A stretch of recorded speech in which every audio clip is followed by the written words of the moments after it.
Ok, Hola, estamos recordándoles que se pueden suscribir a Gente en Ambiente, www.napoleonbravo.com.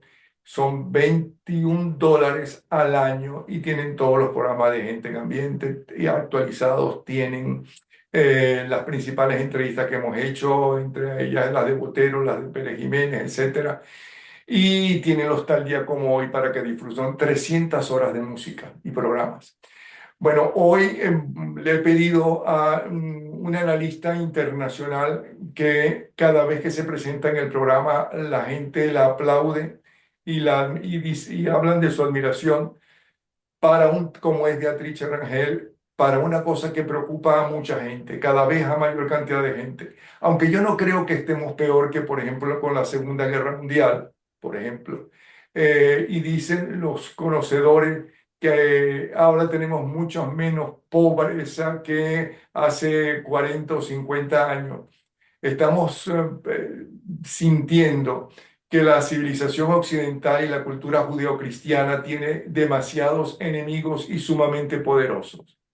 Además, estamos viendo que eh, las ambiciones territoriales de Putin, por un lado, el poder cada vez mayor económico de China en los diferentes países, tanto europeos como, como de América, el radicalismo de Irán y de religiones que mucha gente son totalmente radicales y no aceptan la gente de Occidente ni otras religiones. Y las invasiones a los países buscando un futuro, se hace difícil el futuro. Hay demasiadas pequeñas guerras en diferentes sitios, pero vamos a ver qué nos dice. Hay quien dice que ya empezó la Tercera Guerra Mundial, que es totalmente diferente a las anteriores. Vamos a ver qué nos dice Beatriz Rangel. Y vemos además que cada vez es más difícil la defensa de la democracia tal como la entendemos nosotros en Occidente, porque en Oriente la entienden de una forma muy diferente y nosotros la vemos como una dictadura. Bienvenida, Beatriz. mira, muchísimas gracias, Napoleón. Hoy es un día muy especial, creo yo, para los venezolanos, porque hoy se produjo la liberación de 5 rehenes que estaban en la embajada de Argentina en Caracas. Eh, Y la son, mamá también de María Corina, eso fue el sábado, por cierto. Eso es bien sí, pero digo, interesante. hoy lo que se produjo fue la liberación de estas 5 personas a las cuales el régimen de Venezuela los había sometido a todas las ignominias posibles. Les había quitado el agua, les había quitado la luz eléctrica, le había impedido que pudieran adquirir alimentación. Fue realmente una cámara de tortura, esa sede de la Embajada Argentina en Caracas. No hubo país que pudiera conseguir el salvoconducto para poderlos liberar y finalmente hoy se produjo la liberación bajo circunstancias que todavía están por conocerse. Pero Pero ¿por qué lo insistes que hoy? ¿Por qué insistes que hoy se produjo? que fue anoche, fue ayer, y Bueno, ayer nos enteramos, pero parece que se produjo el sábado. El sábado. bueno, vamos a decir, yo digo que hoy supimos ¿Verdad? y, y por lo tanto la celebración de la libertad de esa gente es Claro. hoy. Antes no la Sea podíamos sábado, celebrar porque no domingo, sabíamos, dice pero sábado, bueno. domingo, lunes y martes, hay otra cosa importante, no solamente la libertad de estos amigos y estos héroes, sino también que se demostró la vulnerabilidad del régimen, porque fue en Caracas, fue lo más custodiado que hay, fueron 5 luchadores que ni siquiera Lula pudo conseguir sacarlos de la embajada, como acaba de decir su canciller nuevamente. Y el dictador se enteró en la madrugada allá en Rusia donde estaba y debe sentirse muy, muy vulnerable por lo que acaba de suceder. ¿Cómo es posible que haya salido, se hayan ido, ¿no? Y no se han dado cuenta. Mira, Napoleón, yo creo que que en estos casos se impone. la disciplina en el análisis. Yo quiero decir que sí estamos felices, pero no podemos pronunciarnos sobre el hecho en sí, ni sus consecuencias, sin saber exactamente qué fue lo que pasó. A mi modo de ver, aquí hay dos hipótesis. Y será el tiempo y la evidencia la que confirmará una u otra. Aquí hay dos hipótesis. Esa que es la que tú estás describiendo, que en las ciencias políticas se denomina como extracción, que es que tú mandas un comando y ese comando libera a las personas que están bajo secuestro o prisión o, o cualquier otro tipo de privación de la libertad. Eso es una hipótesis. Hay otra hipótesis que puede caber perfectamente, que es que detrás de todo esto hay una inmensa negociación entre los dos regímenes, o sea, entre el gobierno democrático de los Estados Unidos y el régimen totalitario de Venezuela, y que por eso pudo venir esta cuadrilla, sacar a estos héroes que han sido secuestrados sin que se produjera ni una baja ni atisbos de resistencia. Y el silencio del régimen de Venezuela apunta a fortalecer esta última hipótesis, porque de otra forma, si no tuviera nada en riesgo, ellos ya hubieran hablado y hubieran fijado posición. Si no han fijado posición es porque detrás de esto hay algo que los puede afectar muy negativamente, más de lo que están. No podemos olvidar que esto se trata de un régimen, no solamente es un régimen autoritario, es un régimen criminal, es un régimen en el cual el crimen organizado transnacional forma parte del entramado del gobierno. Entonces, este tipo de gobiernos, por lo general, y no estoy diciendo que esto se aplique, es una hipótesis general, que no necesariamente se aplica al régimen de Venezuela, y no la quiero poner como determinante porque no tengo suficiente información. Y una de las cosas que tenemos que aprender los venezolanos es que cuando no tenemos la información, no opinar, porque lo que podemos hacer es dañar un proceso que está en marcha. Pero espérate un Entonces, instante, ya va, espérate un instante. Primero, el régimen ya ha dicho que fue una negociación. Sí dijeron eso, que fue una negociación. Segundo, fue desmentido por Marcos, ¿cómo se llama? Marco Rubio, Marcos Rubio. Entonces, fue desmentido por Marcos Rubio, que dice que es extracción y explicaron por qué. Pero si hubiera sido una negociación, como sucedió con el presidente electo de Venezuela, ¿no? Hubieran sacado fotos, videos como hicieron antes, ¿no? Hubieran salido por Maiquetía, como salió él, ¿me explico? Y eso era, y lo hubiera anunciado el régimen, pero no fue así. El régimen, Napoleón, perdóname, cuando hay ese tipo de negociaciones, vamos a ver, vamos a poner las cosas en su sitio. Aquí el más vulnerable de los dos actores que están en juego es el régimen de Venezuela, no es el gobierno de los Estados Unidos. Entonces, por lo general, cuando hay una negociación y ya tienes una parte vulnerable, sea con crimen organizado o no crimen organizado, esa parte vulnerable es la que menos habla sobre el tema. De hecho, a mí me parece que hayan dicho que una negociación es nada en comparación a lo que han podido decir si efectivamente hubiera sido una extracción.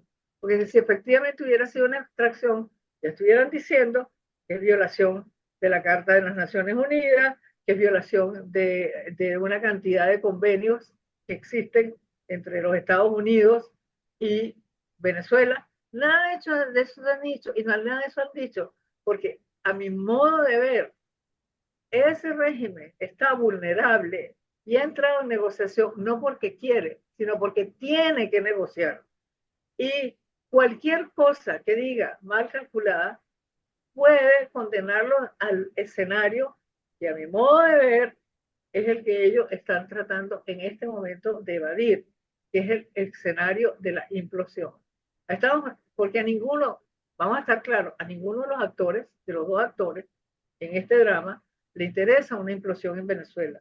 Porque una implosión en Venezuela es más refugiados o más personas saliendo de Venezuela hacia otros países de América Latina, creando presiones sobre la estabilidad de una cantidad de democracia enclenques que es lo que hay en la región. Eso es uno. Dos, al régimen no le conviene, porque ahí sí es verdad que es un free for all, donde no se sabe quién de ellos va a sobrevivir. Entonces, ese es el peor escenario para las dos partes.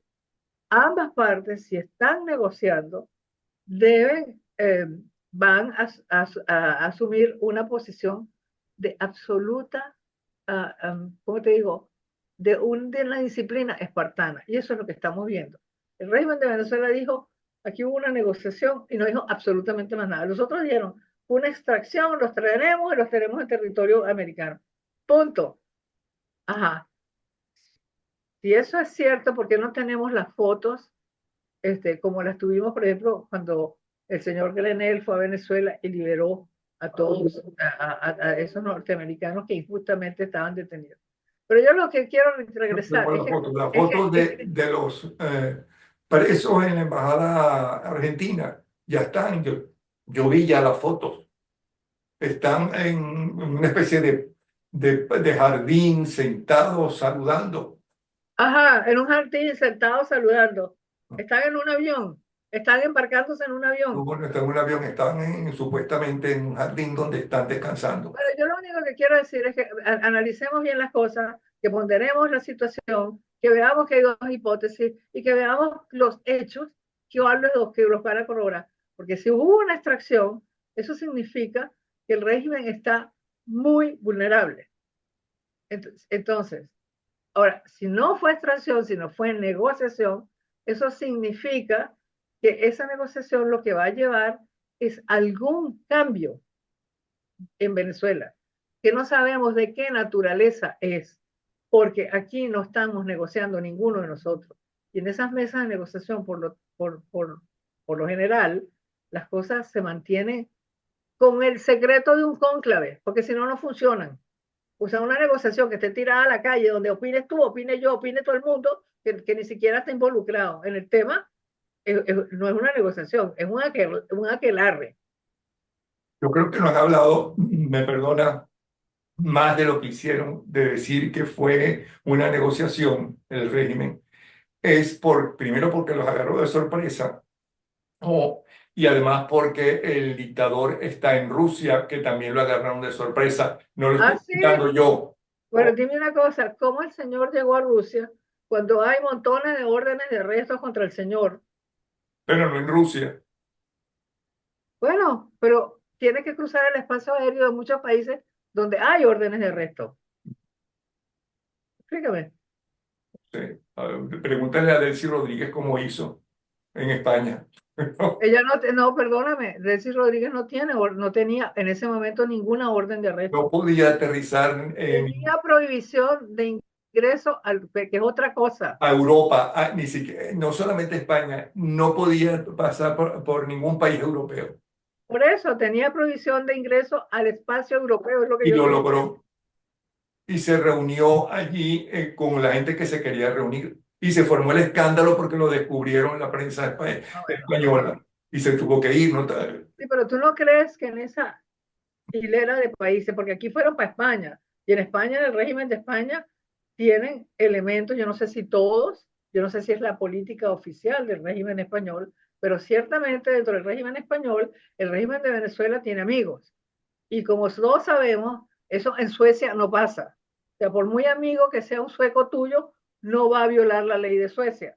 Pero como somos la cultura iberoamericana, donde el Estado de Derecho es el hermano segundón, entonces sí, un amigo hace No eso. somos Sobre solamente todo, la cultura americana. sobre todo si el amigo viene con dinero a pagar tus honorarios. Entonces, Entonces, eso es otra cosa. Pero entonces, no, ves, en el análisis no se pueden mezclar las cosas así, porque te llevan a conclusiones erróneas. Bueno, pero además quiero decirte que ya no solamente es Latinoamérica la que piensa eso, porque después que Trump dijo que no sabía si respetar o no la Constitución norteamericana, cada vez nos parecemos más. Bueno, es que yo tengo un amigo que dice que lo que está pasando en Estados Unidos es la latinoamericanización de Estados Unidos y que al final tiene que pasar eso porque Estados Unidos es minoría en un mar de países que no respetan No, el nosotros Estado de Derecho. siempre tenemos que tener la culpa. No, no, no, no. Eso que está pasando en Estados Unidos no es la primera vez que pasa. Acuérdate de todas las persecuciones que se hicieron contra los negros, contra los italianos, contra los japoneses, que los metían en campos Vamos de... a ver, contra los negros hubo esclavitud como hubo en Venezuela. No, no, no. Yo hablo de sí, claro que hubo esclavitud. Es más, los padres Mira, en el tema de la de los esclavitud, Estados Unidos tenían mira, esclavos, en porque el, eso era en normal. el tema Pero de en la los años esclavitud, 50 no había esclavitud oficial y había una persecución a los negros. no, no, en el tema de la esclavitud, Bueno, y todavía sigue ningún país de este continente puede tirar la primera piedra. Porque sí, Estados Unidos tenía a la gente del sur, la ley Jim Crow, todo eso que tú quieres hacer, que era evidente y claro. Pero la población negra en el resto de América Latina ha sufrido discriminación no, no evidente, sino subterránea. jamás como lo que conocimos y que denunciaron los propios norteamericanos que sucedió en Norteamérica. Bueno, pero es que eso es lo importante. La sociedad civil de Estados Unidos corrigió aquel defecto. En cambio, Corrigió. no, no, yo quiero ver cuánta sociedad civil en América Latina corrigió los efectos de la esclavitud. Dime una sola, nómbrame una. Cualquiera, hay menos racismo en cualquier país, o por lo menos en la enorme mayoría, que lo que hay en Estados Unidos. Pues mira que yo no creo eso, porque el racismo de nosotros es encubierto. Ah, ¿cómo es el racismo de nosotros? Encubierto, ¿Cómo es encubierto? Porque inclusive decimos negrita como una cosa cariñosa, la negrita fulanita, hasta una cantante se llamaba la negrita cariñosa. Y no, y bueno, eso, era, eso, pero ajá, ¿cuántos generales negros hubo en Venezuela? no sé, eso es otra cosa diferente. No sé ¿Cuántos cuántos generales miembros hubo. del Country Club de Caracas eran negros? ¿Cuántos? Bueno, yo te sigo haciendo una lista y voy a ver si hay negros en el Country Club de Lima. Ah, no, en Perú es, Ah, bueno, en Perú es diferente, mira, pero, ok, ya. Entonces, vamos con el tema que anuncié. Ya hemos hablado de algo tan importante como lo que acaba de suceder en Venezuela. Vamos a hablar del tema que anunciamos, que cada vez es más difícil defender la democracia en el mundo. ¿Por qué? mira, yo no creo que es tan difícil. Yo lo que creo es que tienes que distinguir a los países entre los que tienen sociedad civil fuerte y los que no tienen sociedad civil fuerte. ¿Cuáles son los que tienen sociedad civil fuerte? En aquellos países donde existe libertad, Estado de Derecho y donde los medios de vida no dependen del Estado. Seas tú un ciudadano común o seas tú un empresario. Entonces, en esos casos, donde hay absoluta libertad del individuo para asociarse, para expresarse y más importante que nada, para crear riqueza, en esos países ya se están produciendo una cantidad de movimientos interesantísimos de fortalecimiento de la democracia. Lo es en Europa, en varias naciones, lo es en los países escandinavos, lo es en Holanda y aquí en los Estados Unidos también. Eh, una, Hay una cantidad de movimientos, eso que llaman en los Estados Unidos grassroots, que están eh, afiliados a comunidades donde están resistiendo las tendencias autoritarias del señor Donald Trump. porque él tiene muchas tendencias autoritarias. O sea, él entiende, vamos a decir, vamos a ponernos primero vamos a posicionarnos dentro de la mente de Donald Trump. Donald Trump es un señor que ha tenido éxito personal, ha creado una gran fortuna mediante eh, el ejercicio de un determinado método empresarial que es el de él. ¿Cuál consiste ese método empresarial? Tú ofreces, si no te aceptan tu oferta, entonces tú debilitas al enemigo de tal manera que entonces al final no solamente tiene que aceptar tu oferta, sino que tiene que aceptar menos de lo que le ofreciste. Y ahí tú impones tu ley. Es un sistema, vamos a decir, autoritario moderno, no es como lo de los señores feudales, pero autoritario al fin. Ahora, ¿qué pasa? Que hay una Corte Suprema de Justicia, que hay una cantidad de tribunales aquí y que hay una cantidad de asociaciones civiles que no están dispuestas a aceptar eso. Entonces, dentro de los Estados Unidos, lo que está pasando es que hay, yo diría, una reactivación de la sociedad civil que estaba un poco muerta por los últimos años porque estaba atónita. En los años, a finales del siglo pasado, comienzo de este siglo, ocurrió la revolución tecnológica. Esa revolución tecnológica les cambió la manera como se entretienen, la manera como crean riqueza, la manera como aprenden y la manera como ven el mundo. Entonces, dentro de esos cambios violentos y profundos que pasaron, había un estado de anonimia social. Y ese estado de anonimia social es el que se está despertando gracias a las políticas del presidente Trump.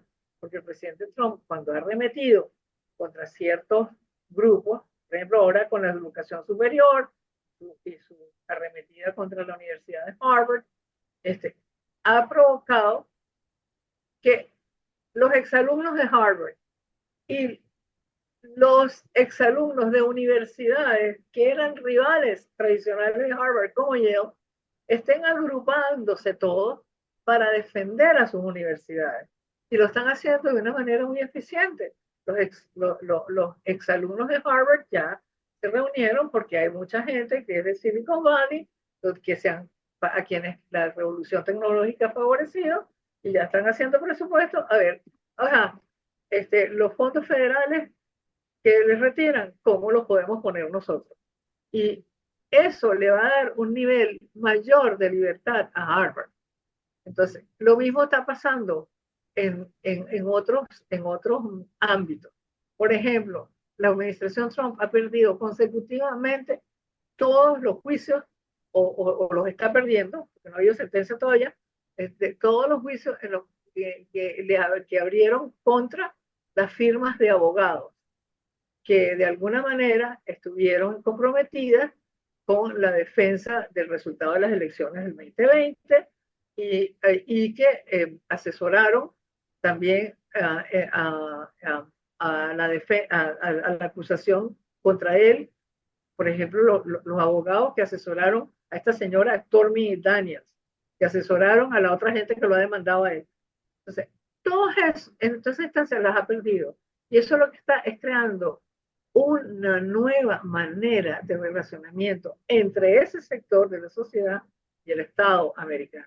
Pero eso puede pasar aquí porque los señores de la firma de abogados no dependen del gobierno federal para, para sus ganancias y el bienestar de sus miembros. Los señores de Harvard, sí, es verdad, la universidad va a tener que apretarse el cinturón, pero tiene 53 billones de dólares en una cuenta de ahorros que es la que genera lo suficiente dinero para los gastos de la universidad. Y lo que está aprendiendo la gente de Harvard es, mira, ¿sabes qué? Tenemos que ser mucho más independientes y no hacer investigaciones con el gobierno federal, punto.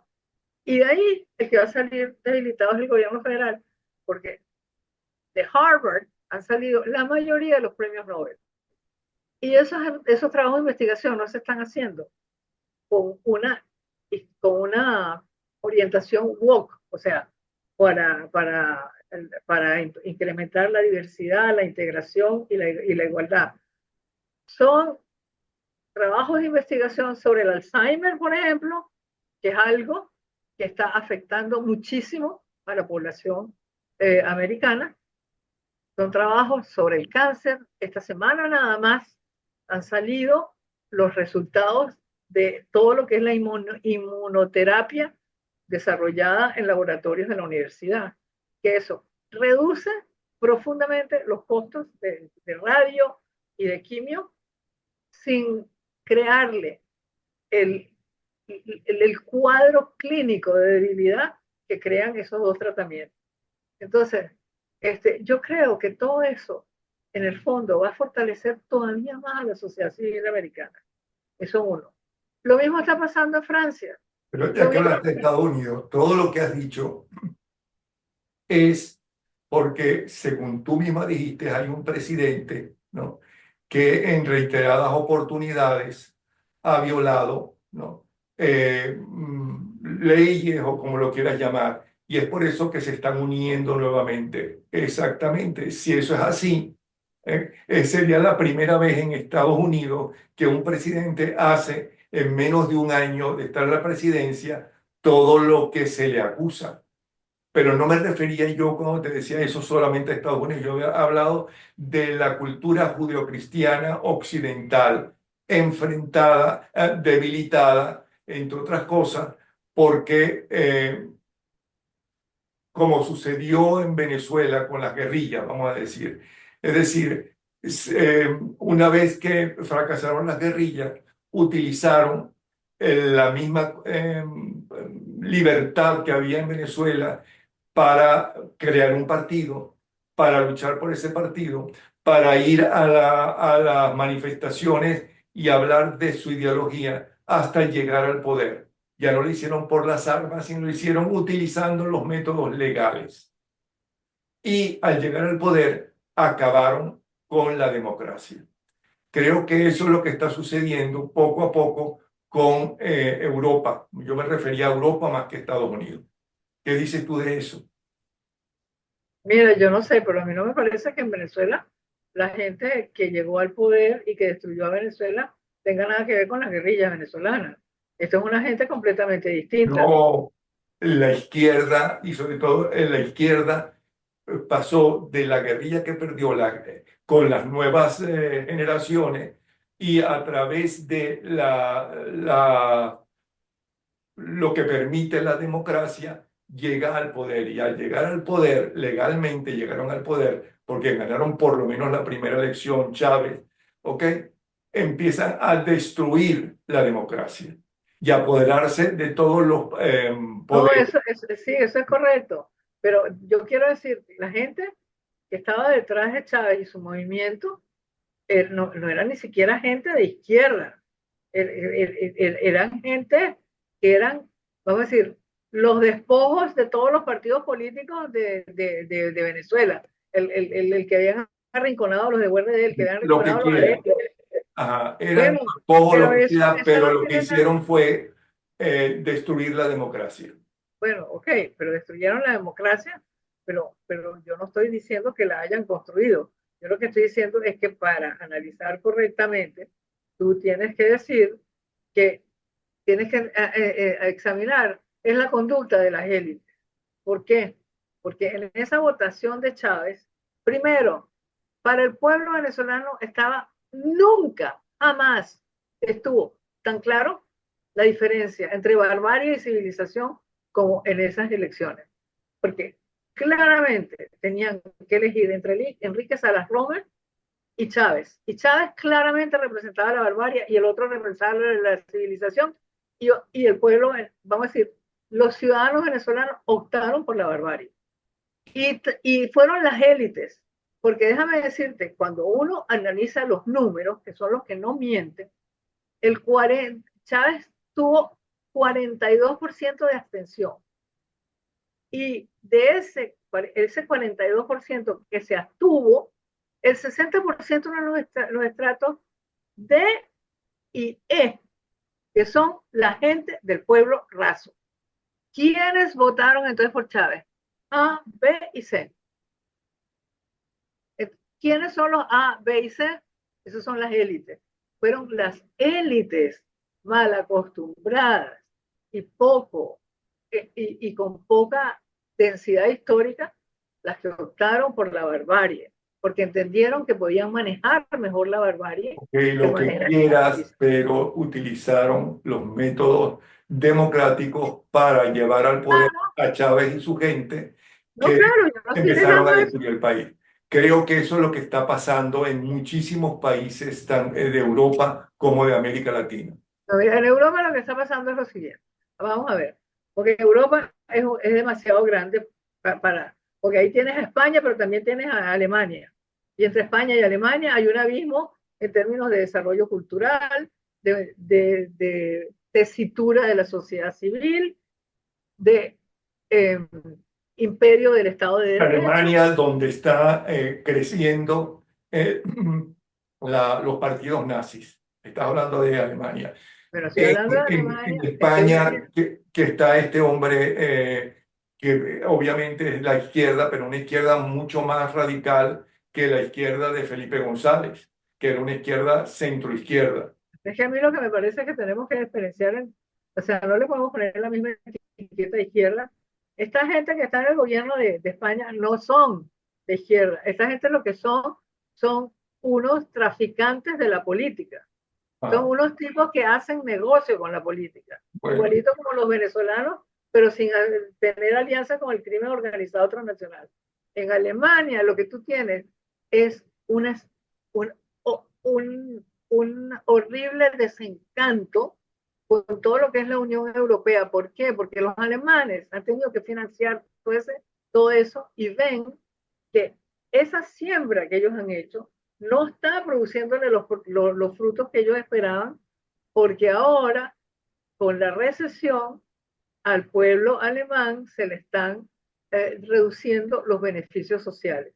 Entonces, eso es Alemania. Ahora, ¿qué es lo que está pasando en el resto? En el resto de Europa, que es lo que tú estás viendo. Un problema que es un problema clásicamente económico. La Unión Europea es una unión para afuera. Es decir, ellos ocupan un espacio económico frente al resto del mundo, pero dentro de ellos no ha habido la creación de ese libre mercado que todo el mundo esperaba.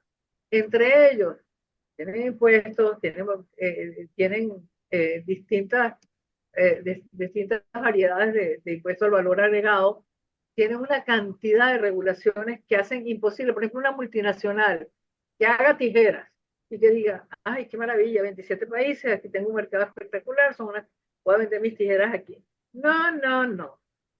Tú agarras y abres en Francia y después tienes que abrir en Alemania y después tienes que abrir en Eslovenia y no sé qué, con diferentes regulaciones que son equivalentes a um, a lo que sería un arancel para el comercio. Entonces, no ha habido la integración de ese mercado. Al no haber la integración de ese mercado, se están pareciendo a los latinoamericanos, que tienen economías parapléjicas, donde hay una cantidad de gente pobre que no absorbe esa gente el proceso de desarrollo económico. Entonces, ¿qué es lo que está pasando en Europa? Que esos movimientos de protesta, que son lo más variopinto del mundo, porque en Alemania tienes a los que eran nazis, pero es que en países como Hungría tienes a los que eran los comunistas, y en Francia lo que tienes es una gente que está fastidiada del control del Estado central y quiere muchísimo más libertad.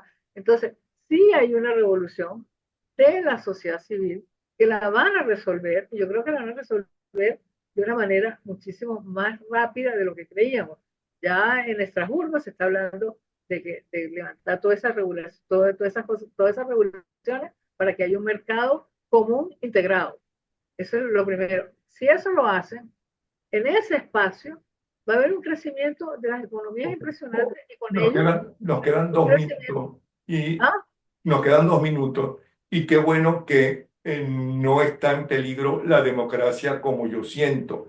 Y tú sabes de eso. O sea, qué buena noticia nos estás dando por un lado. yo creo que todo esto Ujú. Ha sido, tú sabes, cuando a ti te obligan a hacer ejercicio y te empiezan a salir músculos y te Ajá. empiezas a sentir mucho mejor y no tienes reumatismo. Eso es lo que está pasando en las sociedades civiles. Las sociedades civiles tienen más de 40 años viviendo bajo un régimen de estado de bienestar en las democracias liberales, como Japón, como Europa, como Estados Unidos. Eso le ha habilitado el músculo a la sociedad civil y sobre todo su actitud republicana. Ahora que están viendo que el estado de bienestar no es la solución, entonces están buscando alternativas y están haciendo ejercicio y están flexionando los músculos. De verdad que muy interesante, como siempre, tus explicaciones, Beatrice. Eh, Volvemos a hablar dentro de poco. ¿Ok? Yo creo que somos testigos de unos cambios interesantísimos. Inclusive, mira, Sí. tú sabes realmente bien que yo tengo 12 años votando aquí en los Estados Unidos por los libertarios. O sea, que a mí nadie me puede decir que yo estoy pro administración Trump. Ah, pero si el tema comercial a él le sale como lo están enfocando ahorita, después del despiporre que hubo los mercados de valores, mira, eso puede resultar en el auge económico más grande que ha habido en la Tierra desde la posguerra. ¿Por qué? Porque lo que están haciendo ahora es que se están aceptando, voy a decir, Banania. Banania exporta bananos a Estados Unidos.